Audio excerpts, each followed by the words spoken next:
أعوذ بالله من الشيطان الرجيم.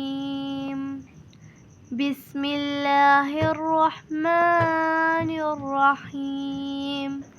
هل أتاك حديث الغاشية وجوه يومئذ خاشية عاملة ناصبة تصلى نارا حامية تسقى من عين آنية ليس لهم طعام إلا من ضريع لا يمسمون ولا يغني من جوع وجوه يومئذ ناعمة ليعصها راضية في جنات عالية لا تسمع فيها لاغية فيها عين راجية فيها سرور مرفوعة وأكواب موضوعة ونمارق مصفوفة وزرابي مبثوثة أفلا ينظرون إلى الإبل كيف خلقت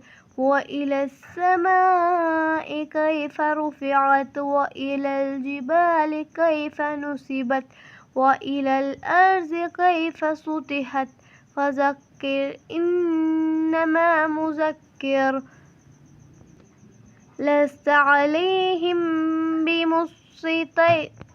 بمسيطر إلا من تولى كفر فيعذبه الله العذاب الأكبر إن إلينا إيابهم ثم إن علينا حسابهم۔ شروع اللہ کا نام لے کر جو بڑا مہربان نہایت رحم کرنے والا ہے۔ بھلا تم کو ڈھانپ لینے والی یعنی قیامت کا حال معلوم ہوا ہے؟ اس روز بہت سے چہرے یعنی لوگ ذلیل ہوں گے، سخت محنت کرنے والے تھکے ماندے دہکتی آگ میں داخل ہوں گے۔ ان کو ایک کھولتے ہوئے چشمے کے پانی پلایا جائے گا، ایک سخت خاردار جھاڑی کے سوا ان کے لیے کوئی کھانا نہیں ہوگا جو نہ مفید غذا بنے گا اور نہ ہی بھوک میں کچھ کام آئے۔ بہت سے چہرے یعنی لوگ اس روز داشماں بھی ہوں گے، اپنی محنت کے بدلے پر خوش، بہشت برا میں وہاں کسی طرح کی لغوبات نہیں سنیں گے۔ اس میں چشمے بہہ رہے ہوں گے، وہاں تخت ہوں گے اونچے اونچے اور کٹورے رکھے ہوئے، آؤ اور گاؤں تک کی قطار لگے ہوئے ہوں گے اور نفیس مسندیں جگہ جگہ بچھی ہوئی۔